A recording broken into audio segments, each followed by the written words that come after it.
Radio J. Les rendez-vous de la Viso. Lise Gutmann. Radio J.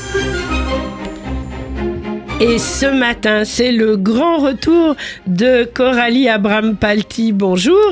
Bonjour Lise. Alors Coralie, je suis ravie de vous réaccueillir dans le studio de Radio J. Vous avez été un peu occupée, il me semble, ces derniers mois. Donc un grand Mazel Tov pour la naissance de Perla. Merci. Donc je crois que je l'ai dit, vous faites partie de la section Viso à Vive. Et comme vos camarades avec lesquels vous partagez l'antenne. Je vous laisse la parole. Qui recevons-nous aujourd'hui ? Alors, on reçoit Emmanuel Gersovitch. Tout d'abord, c'est un grand plaisir de redémarrer les émissions à vos côtés, Lise. Merci. C'est une émission, effectivement, qu'on a mise en place pour mettre en lumière les femmes qui osent s'exprimer, entreprendre, créer, mais aussi celles qui ont du courage, qui continuent à tenir debout et qui sont souvent la colonne vertébrale de leur famille. Une mère, c'est aussi, on l'observe, la boussole des enfants dans les moments sombres comme en temps de guerre. Emmanuel Gersovitch en est le parfait exemple et on a de la chance, c'est notre invité aujourd'hui. Bonjour Emmanuel. Bonjour Lise, bonjour Coralie, je suis ravie d'être à vos côtés aujourd'hui. Donc Emmanuel, on se tutoie parce qu'on se connaît très bien. Tu as fait des études brillantes, Sciences Po Paris, puis un master à Columbia et tu décides il y a 15 ans de faire ton ALIA.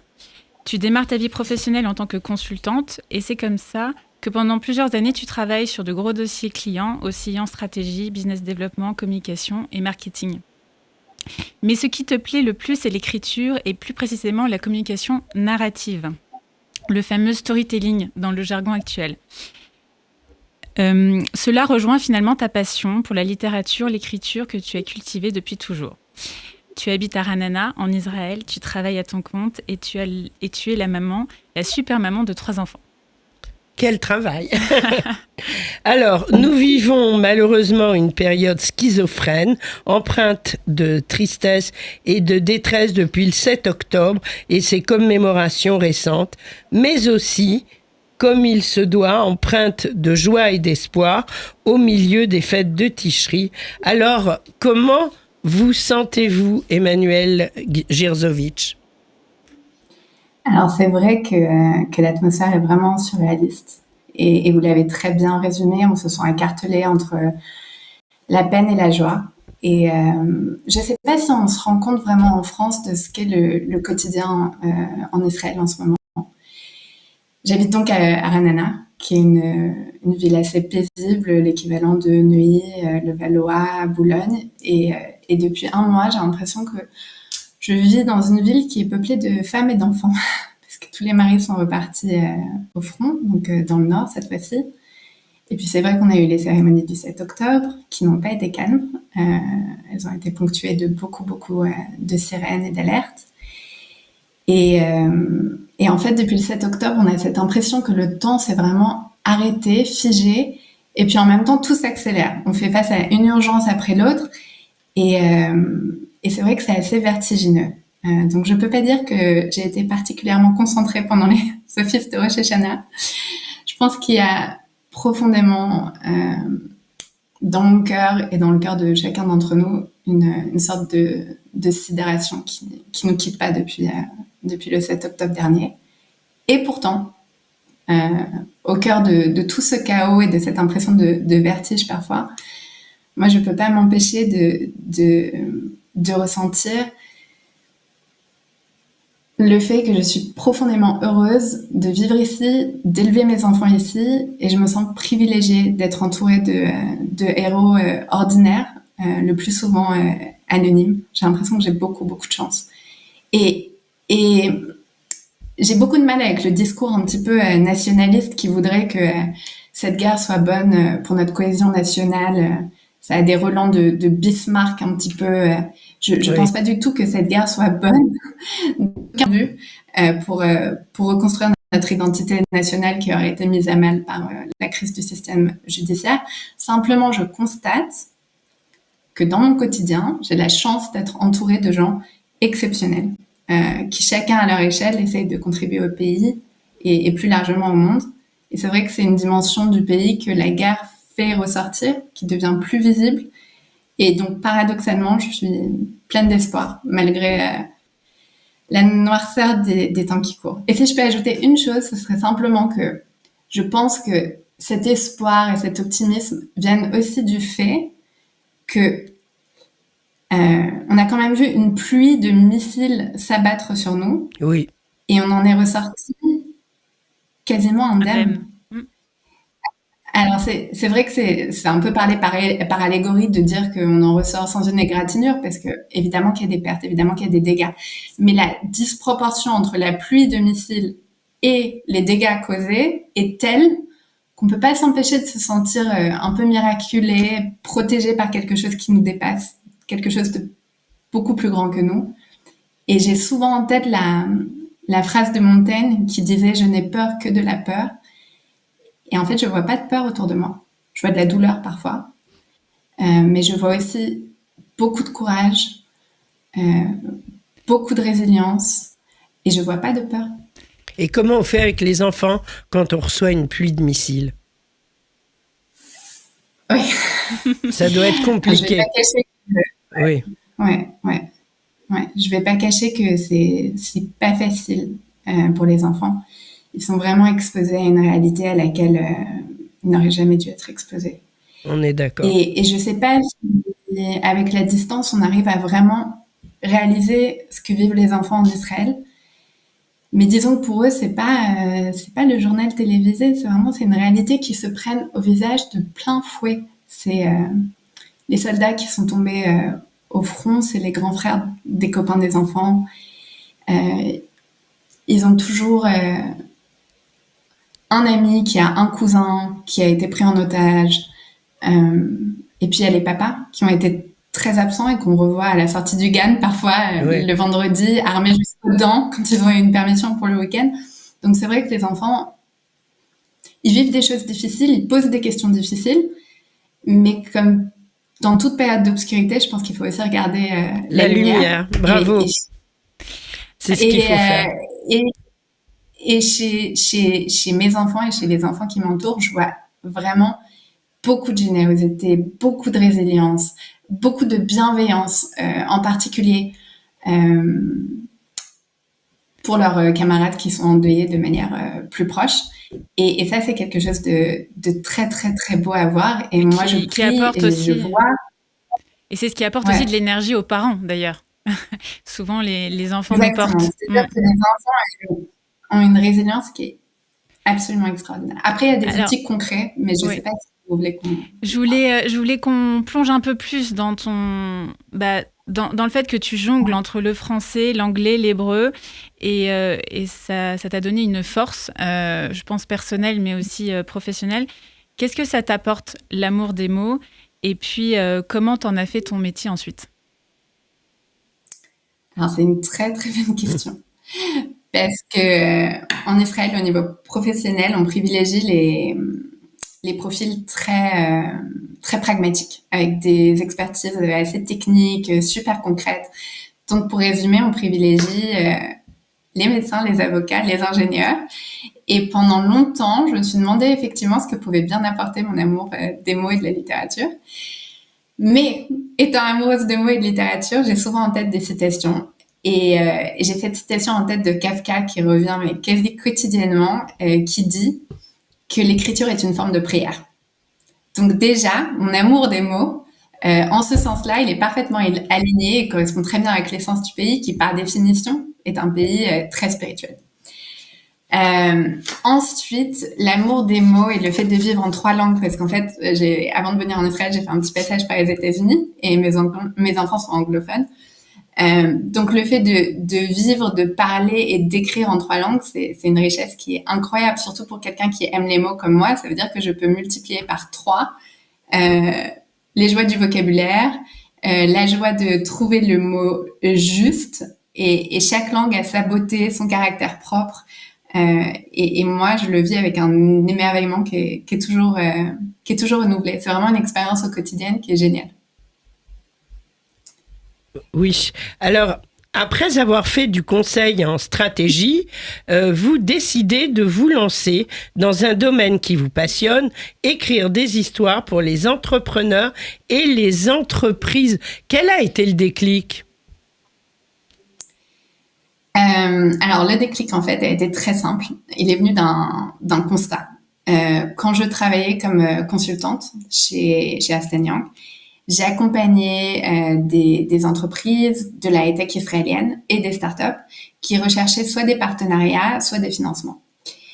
Et le taux de succès de mon département était, disons, entre 20 et 25%. Mon taux de succès personnel était plutôt autour de 75%. Et c'était tout à fait évident déjà à l'époque que je n'étais ni plus brillante, ni plus compétente, ni plus diplômée que le reste des équipes.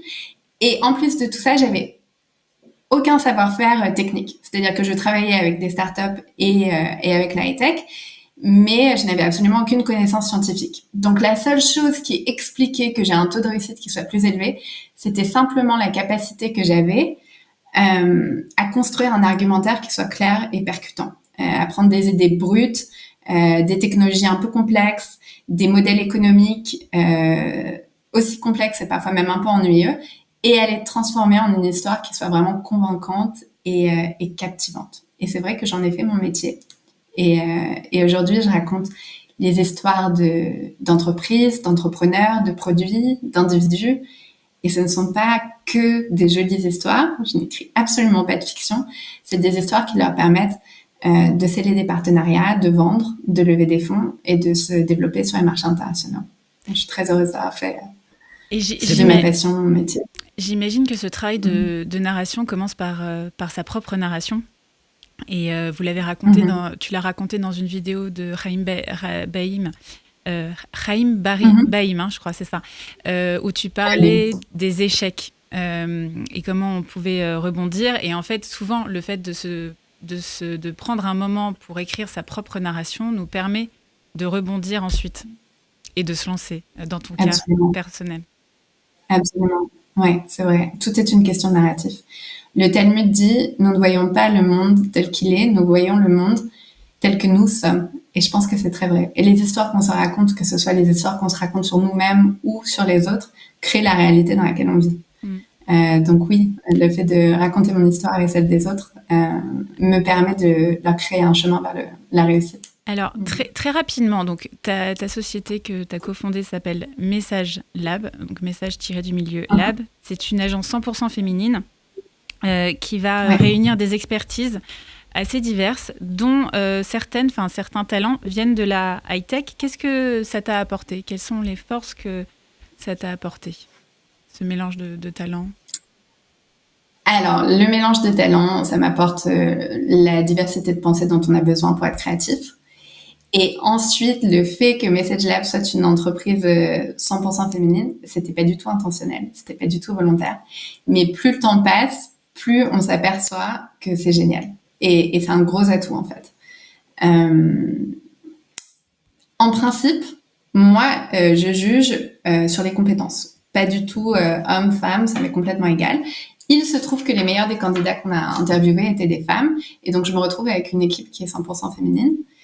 Ce que ça m'apporte et les atouts, c'est beaucoup de flexibilité, beaucoup d'agilité. Tout le monde parle d'agilité en ce moment, mais je pense que les femmes, elles sont quasiment préformatées à cette agilité.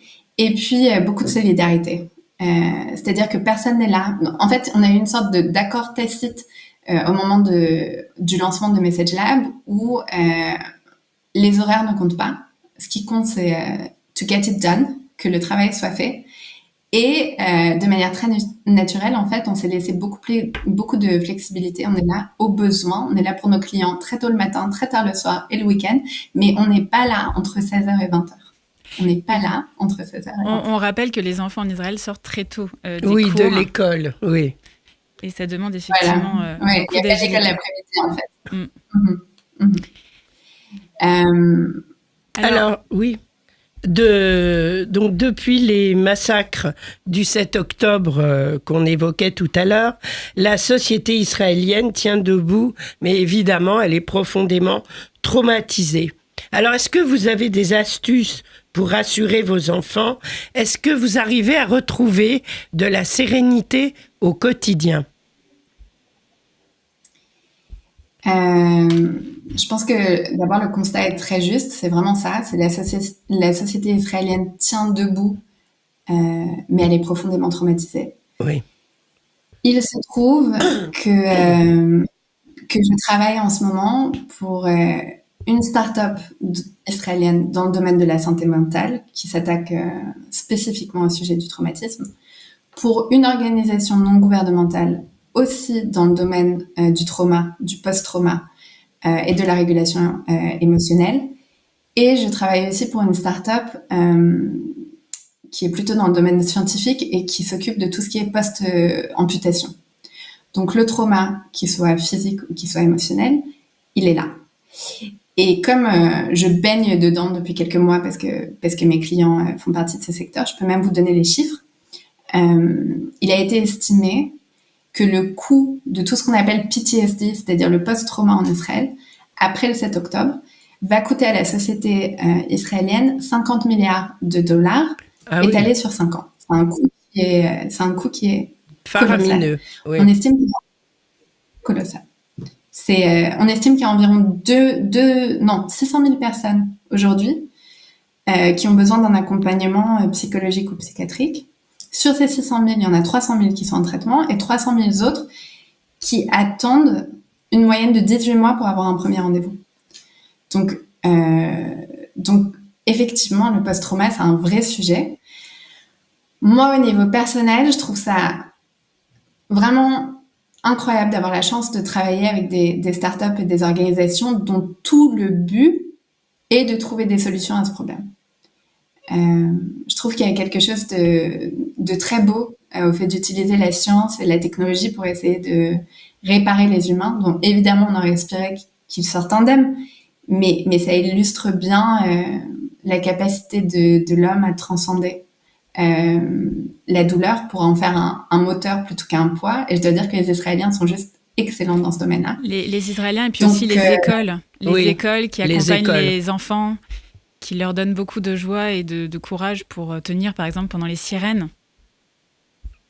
Oui. Ils ont vraiment des outils d'accompagnement des enfants. Je sais que mes enfants, pendant les sirènes, sont debout sur les tables en train de chanter. C'est pour ça que je parlais de joie.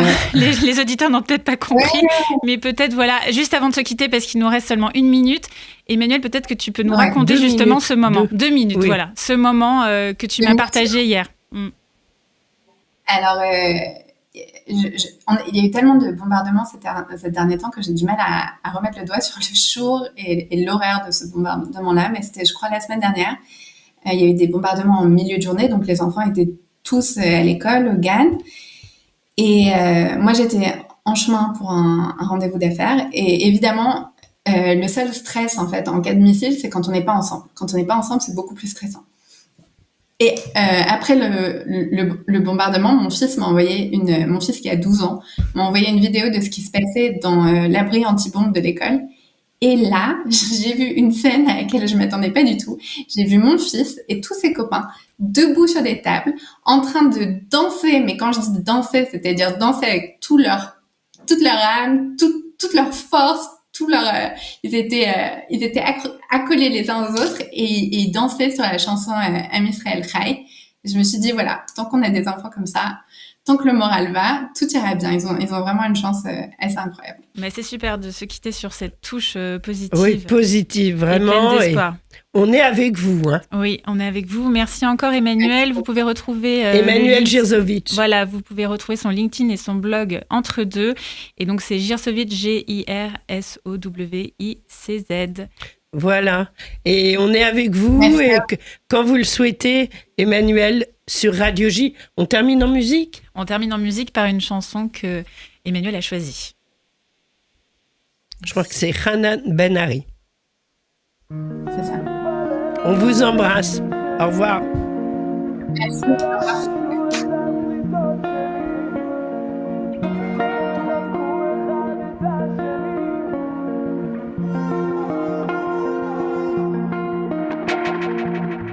הזמן הוא טס, זה לא נתפס